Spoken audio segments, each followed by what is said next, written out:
I'm Shane Morris with the Colson Center for Christian Worldview. It's that time of year. Easter is approaching, the flowers are blooming, and cable TV will air those Jesus Never Existed documentaries. And perhaps you'll find yourself at Easter dinner when your favorite uncle or maybe even your son or daughter asks you, "You don't really believe that Jesus literally rose again from the dead, do you?" Well, assuming you do, how would you explain why you believe? As Christian apologist and former homicide detective J. Warner Wallace explains on today's BreakPoint Podcast, we don't have to rely on our personal religious experiences to explain why we believe, but we can make the case that Jesus' bodily resurrection is the most reasonable explanation based on the historical evidence. Here's J. Warner Wallace with Colson Center President John Stonestreet. Well, it is Holy Week here on the BreakPoint Podcast. Thanks, everybody, for joining us. We've got stuff dedicated across all of our different programs and platforms at the Colson Center this week to all things Holy Week, Good Friday, Easter. And by the way, if you're looking for an incredible devotional to use this week, our writers have put together a collection of essays called Meditations on the Seven Last Sayings of Jesus from the Cross. And if you come to breakpoint.org, click on the link there on the homepage. It says resources mentioned on the radio and podcast. We'll tell you how to download that. It's absolutely free. Again, come to breakpoint.org. But today on the podcast, somebody that's no stranger to our short courses, to our conferences, and to our podcast is none other than the great apologist, J. Warner Wallace, also a senior fellow here at the Colson Center and author of some terrific apologetics books like Cold Case Christianity. And Jim, it's always great to talk to you, my friend. How you doing? I'm doing great, but boy, I'm already over at the website to look at this. This is awesome that we're doing the devotional, the kind of thoughtful, kind of reflecting on this important season. And it is a good season, isn't it, to be able to talk about the truth of Christianity when sometimes, John, we're going to be flooded now with media, movies, and documentaries on Jesus that really do their best to prove that he wasn't a real figure in history or that he was historic, but not the Christ of Christianity. I mean, you know that pretty much every show that's out there this season of year is probably not affirming the Christian worldview, right? Well, of course, yeah. And it's this time of year again. There's two things to me to note this time of year. Number one is living in Colorado, that it's going to be 70 on Tuesday and we're going to have a blizzard on Wednesday, which happened last week. Okay, so that's one thing that we know to be true about March, April, and maybe even May in Colorado. But the second thing is, as an American, it's the National Geographic, it's Time Magazine. Suddenly everyone's interested in Jesus and everyone is interested, it seems, at least all the kind of the gatekeepers of information. They're not interested in going to the text itself to find out what's happened. They're interested in going to contemporary scholarship, which begins really with the skeptical bias. And so here's the upside and downside, Jim, and that's why we wanted to talk to you today. The upside is that means the culture's having a conversation about Jesus. That's never a bad thing. The bad thing is a lot of Christians don't know how to jump into this conversation in a way that can counter or correct some of the misinformation that's out there. That's a problem. Oh, no, you're absolutely right. I actually wrote an article about this. I get approached a lot by networks that want to do something in the Jesus space. And it typically, about 6 months prior to Christmas or 6 months prior to Easter, they'll get contacted by a producer. But it's always when you actually tell them where you land. I'm a Christian apologist. You would think they would know this, right? But they'll ask me, well, what do you think? And I'll say, well, I think the documents are reliable, and I trust that this actually occurred the way it was documented in the New Testament. Well, then it's over. The conversation's over. So I wrote an article about this that says you can do a show about Jesus unless you're claiming it's true, okay? Because if you just want to do like Bible stories, even New Testament Bible stories, if that's all you want to do, they'll do those. But if you're going to make an affirmative case that the resurrection is the most reasonable inference from evidence, they're not interested in that kind of a show. And I can tell you, we have pitched shows all the way to Discovery, to History, to A&E, the networks. We've done these shows over the last 3 or 4 years. They never get past that first meeting when they ask you the question, well, where do you land on this? What do you think happened?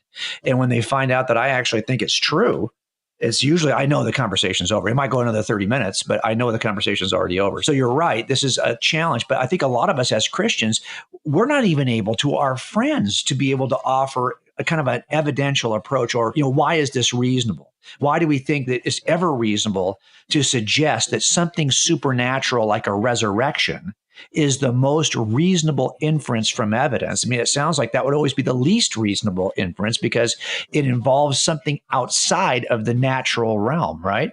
And we're only, unfortunately, as you often talk about on the show, we are in such a culture of scientism that we do not want to even embrace or consider the supernatural explanations. Yeah, that's right. And by the way, if you don't know this about Jim here, one of the things you should know is that before becoming a Christian, first of all, Jim, you were a skeptic. You were an atheist. And not only that, but you were also a homicide detective with the LAPD. And all of that means that this whole idea of where does the evidence take me, that's kind of been part of your career even before you started looking at Christianity. I'd love to talk about that story. We don't have time to talk about that whole story, but people need to know that about your life, just because it has influenced the way that you do apologetics and the way that you approach things. But let's start here, Jim, if it's okay. Yeah. It would be tempting to go right to, is the evidence for the resurrection, does it lead us to the conclusion that the resurrection actually happened? But I think increasingly, as more and more people want to embrace the term Christian, we've even seen that with people running for president. I'm not going to name any names for the Democratic Party, claiming the mantle of being Christian, a relationship with Jesus, but really not claiming that some of the clearer moral teachings of the Bible are necessary. There are even those then who would say that the resurrection is not a necessary belief to be a Christian. And, you know, I think for most people who kind of live in this somewhat secular society, the moralistic, therapeutic, deist society, religion isn't really something for them that's about truth. It's about something that helps them personally. It's not something that has to be publicly defensible or grounded in real truths about reality, as long as it's useful. It's kind of a strange thing to begin, but my guess is some of our listeners are going to have that conversation.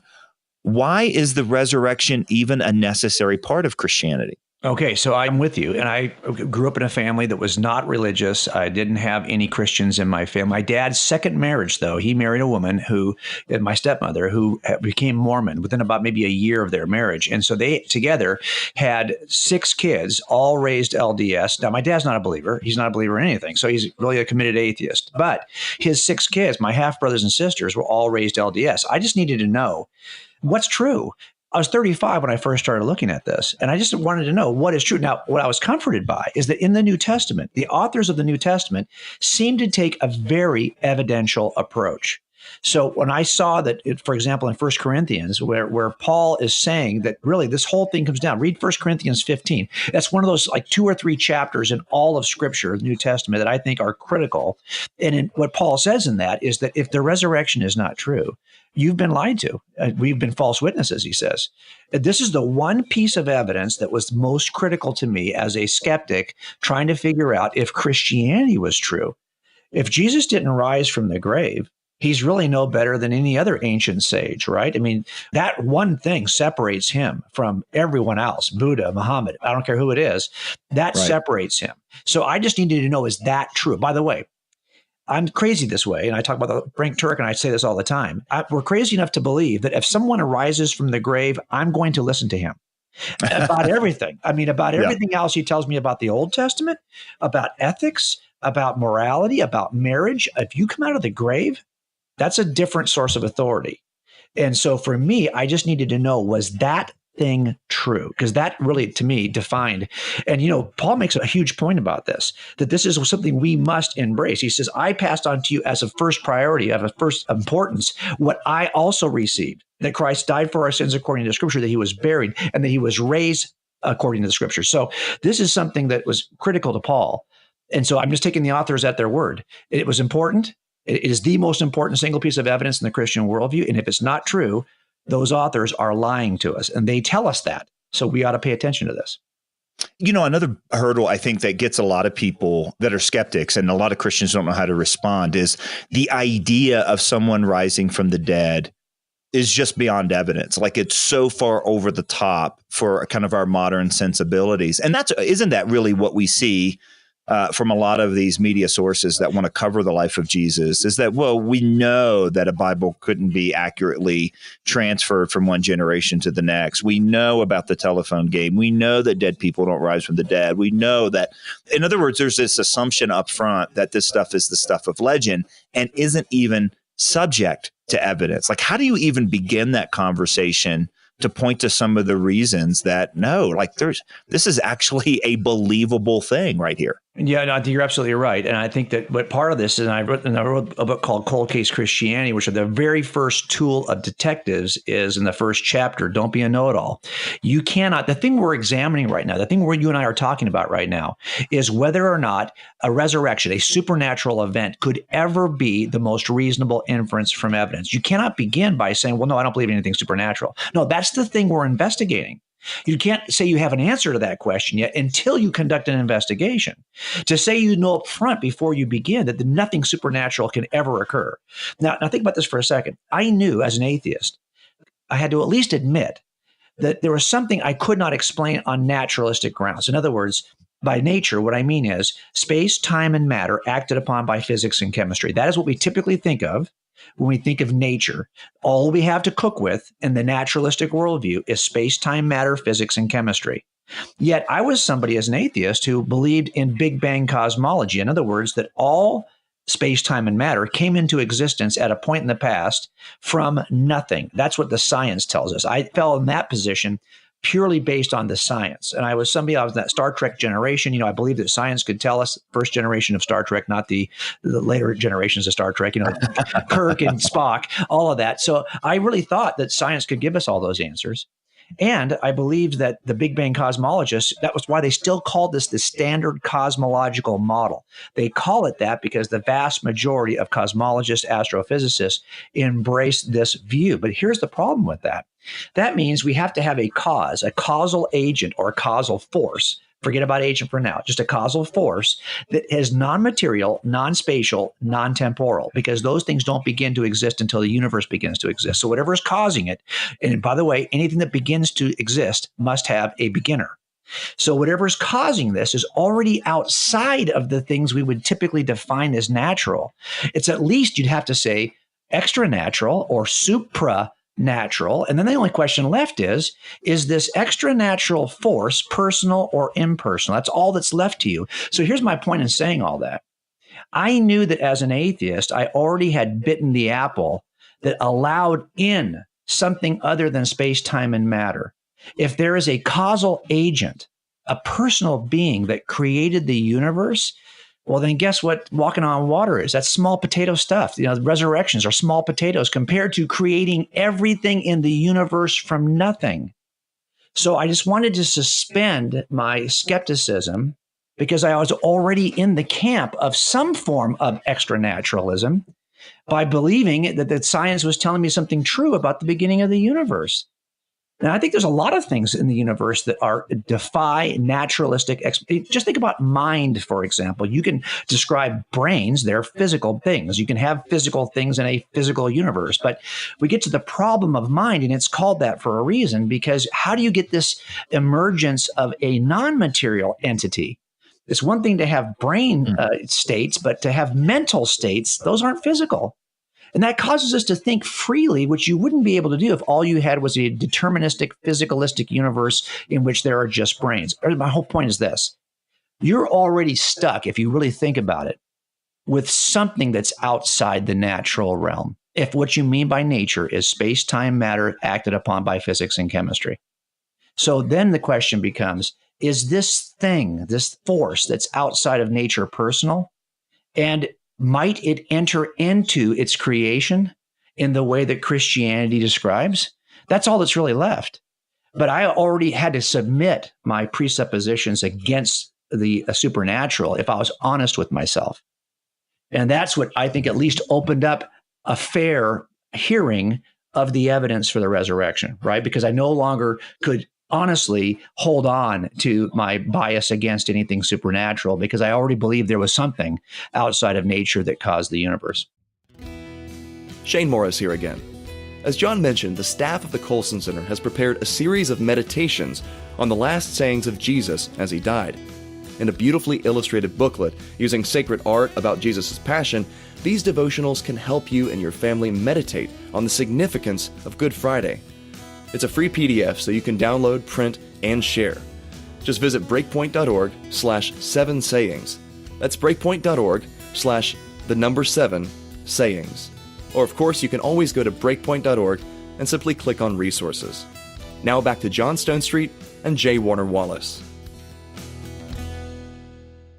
My guest today on the BreakPoint Podcast is J. Warner Wallace, best-selling author and apologist and senior fellow of apologetics with the Colson Center, and we're talking about evidence for the resurrection. But Jim, as you can tell, what I'm trying to do is talk about it the way that these conversations will come up, maybe over Easter dinner, maybe over the backyard fence. And so what we tried to deal with just then was just kind of the initial skepticism that it's even a possibility. Right.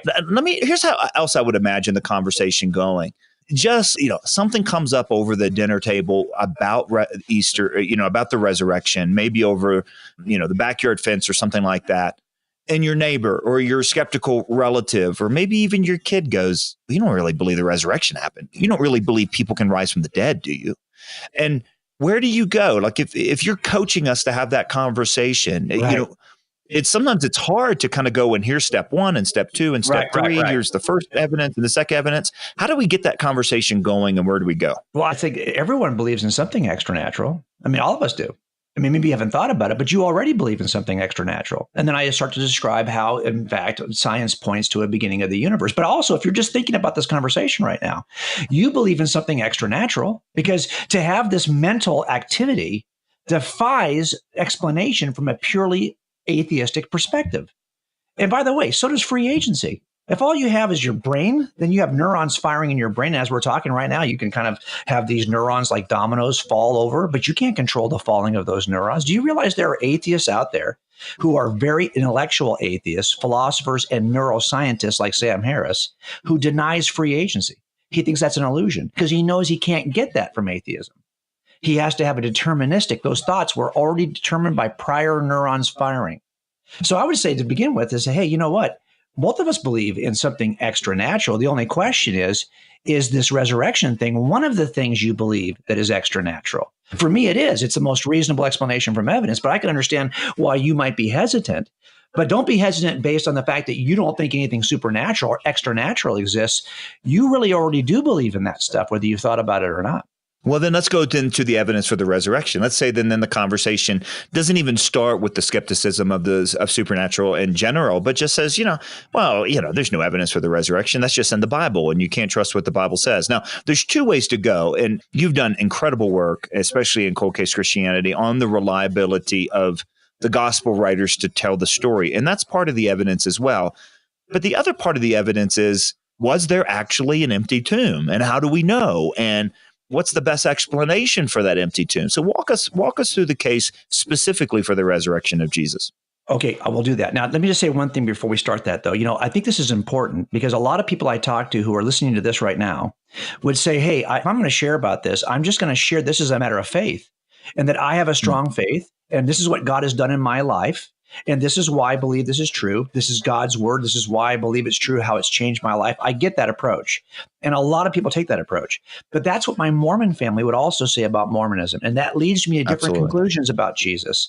And they would say that, hey, God has acted in their life and confirmed for them the Book of Mormon is true. That same book that describes Jesus in a very different way than you and I see Jesus. So I think we have to do better than just, hey, yes, I get it. Our experience is a great form of evidence. It is. There's no doubt about that.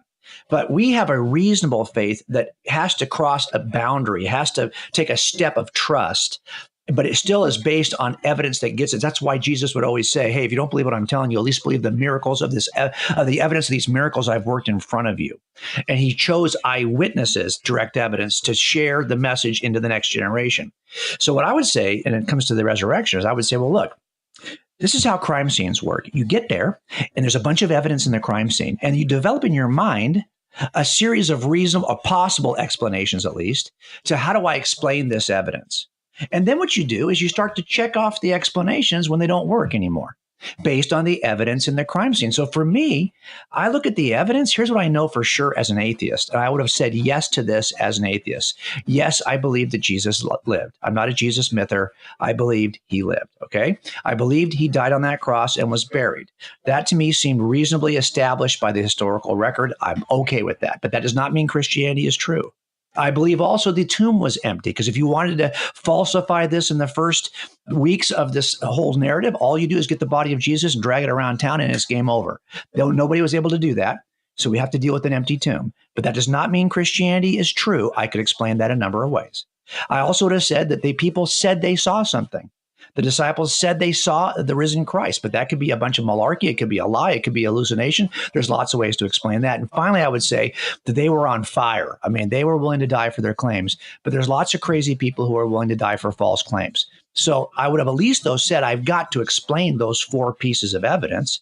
Now, the only question is whenever you're in front of a jury on a criminal trial, I'm going to offer as a prosecution an explanation for all the evidence. The defense attorney is going to offer alternative explanations. The juror's job is to figure out which explanation fits the evidence best. So for me, I simply had to list all the ways to explain that. And I think there are like 6 ways you could explain this as an atheist. Either they lied about it, or they were mistaken and he wasn't really dead on the cross. He was just looking bad. He was kind of unconscious and they bring him back to life. It's not really a resurrection. Or maybe they just wanted it to be true, so they hallucinated things that weren't really true. Maybe this is a late legend that developed over time. So I just took a list of all the ways to explain it that I was thinking probably were the case as an atheist. And I also, though, included on the list, what if it's true? It might just be accurate. Okay. It might just be that the people are writing something true. And I just went through that entire list of 7 explanations. And what I discovered is that every explanation has a deal-killing problem. Even, by the way, the Christian explanation for me as an atheist, it had a deal killer. But the other deal killers they just don't work. I mean, I've worked conspiracy theories. That the idea this is a conspiracy is ludicrous given the large number, the period of time they have to hold it, the kind of pressure they're under. I don't think it's a conspiracy. I don't think it's a hallucination because we have no evidence of this kind of detailed group hallucinations. I don't think it's a matter of them thinking he was dead when he wasn't. I think there's a lot of good evidence in Scripture that demonstrates he was dead. My point is, I got to the end and I realized that the deal killer in the Christian explanation was simply that it required a supernatural explanation. That was a deal killer for me. But everything else about the Christian explanation actually explains the evidence perfectly. It all makes sense if it really occurred. But what was keeping me from thinking it really occurred was my bias against the supernatural. So it comes back to where we started, John, that in the beginning, I thought I knew the answer before I started. And once I realized maybe there is something extranatural that could be afoot in the universe, I had to drop that assumption. And then I realized, wow, of all these explanations, the Christian explanation only suffers from one thing that would give me pause. And that was the fact that it was supernatural. And once I removed that, I realized, oh my gosh, this is actually by far. Now, look, this is my problem with all these conversations. I'll be honest with you. It seems to me that it's so much easier just to share our experience, right? I mean, we don't have to study to do that. We don't have to prepare and look at the evidence to do that. We don't have to examine why every other explanation doesn't work, to just talk about our own lives as Christians. That's the first thing that comes to mind. Yet, to be honest, everyone does that.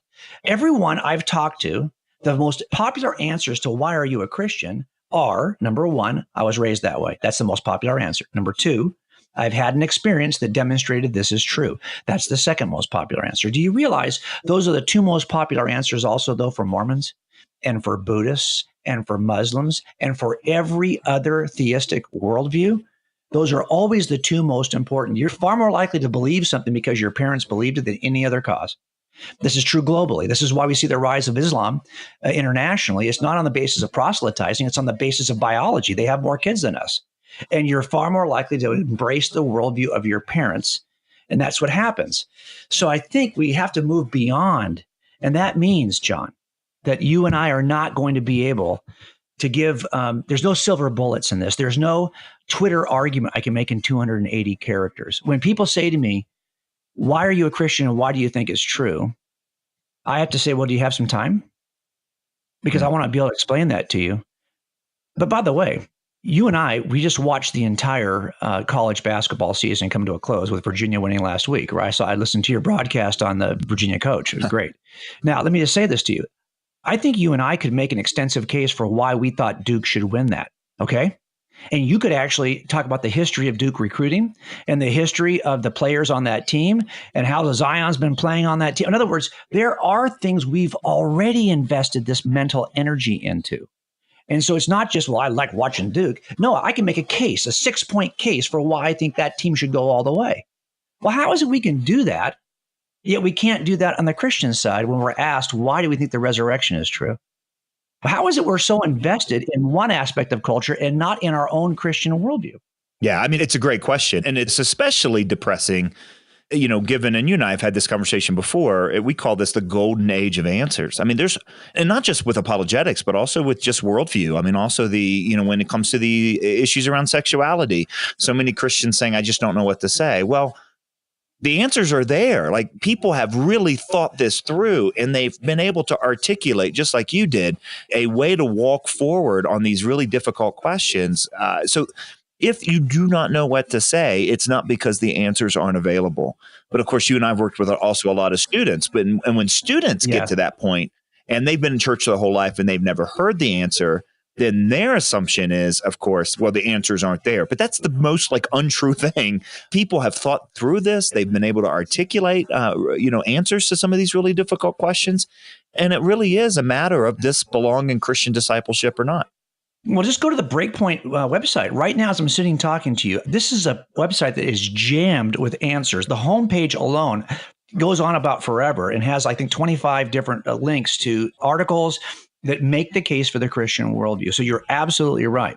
This is not a matter of, well, I can't afford to buy all the books necessary to do this. We are in a free information age in which all of us are in the business of providing free information because we want not to get rich off of information. What we want to do is we want to change culture. So we're providing all of this free content. And I'll tell you that a lot of times when I'll see people will write to me, maybe this happens to you too. My son or daughter is no longer a believer. Can you tell me what I should say to them? Or can you link me to an article? Can you send me a book? Really? If you're just going to forward that to your son or daughter, it's probably not going to be real effective, because the reality of it is they're asking you, and we talk about this all the time at Summit Worldview Conference. It's the connection of truth to relationship.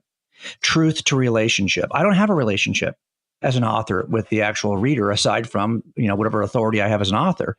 But the people who read that book, if you're a parent, if you master your answers and there's something beyond just, well, this is my experience and I was raised that way. Because by the way, young people, they want to know something beyond that.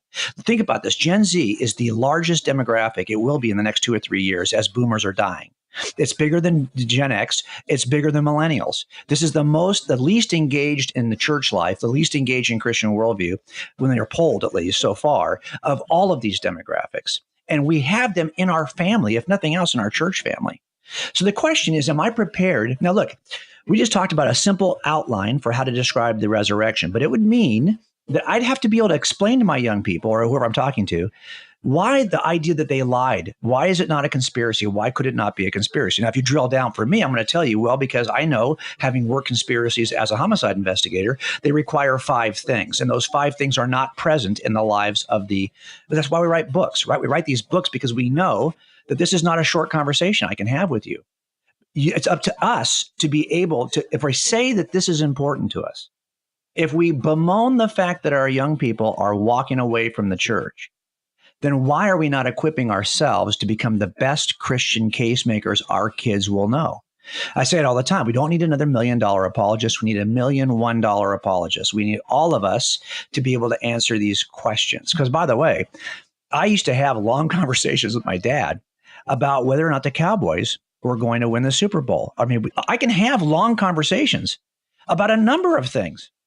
But can you have that kind of conversation? And by the way, I make cases in those, right? I'm a huge sports fan, okay? We're about to start the NBA Finals. I can make a case for why I think this team or that team, and I can give you a 5-point, 6-point, 10-point case. A lot of us listening to this show can do that for a number of things in our lives. The question is, have we committed ourselves to the Christian worldview to the point where we're able to make a case for this? And it does mean, and by the way, no excuses, because even if you just go to breakpoint.org right now, you will see that on that homepage, there's tons of answers and they don't cost anything. So it's a matter of, where are we going to spend our disposable time? We all have some. Where are we going to spend it? Well, I think that's a great exhortation. And my guest today on the BreakPoint podcast has been J. Warner Wallace, who's a senior fellow with us at the Colson Center, the author of some terrific books, especially Cold Case Christianity. And you got a new book, Jay, coming out with Sean McDowell. And I think it's called That the Next Generation. Is it That the Next Generation Will Know? Is that what it's called? Yes. So the next generation will know. And I think this is really, and you guys, you know how we're connected at the hip in these ideas, you and I. And so we're just trying to find a way to help people know how. So what we've been talking about today is what is the content of our discussions? And that's an important part of this. But the next step is, okay, is there something about Gen Z that requires me to rethink the way I communicate certain ideas? So it's a how-to book, right? Based on what we think we're seeing in Gen Z, based on our experience at Summit, based on, being a youth pastor, teaching in Christian high school, that kind of stuff. We're just trying to bring those skill sets to the readers. But we knew we needed a how-to book. So yeah, that's what we're trying to do there, is just to help people know how to have those conversations. If you want to learn more about J. Warner Wallace and his terrific books, and you can follow his blog, you can follow his podcast, you can follow the different resources that he puts out. He graciously talked about the resources that are at breakpoint.org, and there are a lot, but there's also a lot at his website, coldcasechristianity.com. That's coldcasechristianity.com. Follow Jay at Twitter, Facebook, all the other social media places. And he sends out some great resources each and every day. If you come to breakpoint.org, click on the link on the homepage that says resources mentioned on the radio and podcast. We'll tell you how to find him on Twitter and all the other places where you can find his work. Jay, I really appreciate you spending the time today, also not only helping us walk through the resurrection, but also giving us that encouragement that we have to be case makers. That's one of the things that we're really committed to at the Colson Center. You listen to a lot of folks speak on these things and think to yourself, man, that guy's smart. I'm glad he's on our team, which is great. But one of the reasons that we have a networked relationship with you and we talk about your resources is that when, I hear you speak, I think to myself, I can say that. I can have that conversation later on. Hopefully that's what people got from Chuck Colson, and that's what they'll get from BreakPoint if they subscribe and follow our daily commentaries as well. So that's what it's all about. Thanks for that exhortation. You've been listening to the BreakPoint podcast on the resurrection. Stay tuned this week. We'll continue to cover and provide all kinds of resources having to do with the resurrection, with Easter, with Holy Week, and everything else. Jim, it's been great to talk to you today, man. Thanks for joining us on the BreakPoint podcast. Hey, thanks so much for having me, John. I appreciate you guys. Thanks for listening to the BreakPoint podcast. Remember to visit breakpoint.org/7sayings to download our free devotional about the 7 last sayings of Jesus from the cross. For the Colson Center, I'm Shane Morris, trusting that you and your family will have a blessed Holy Week.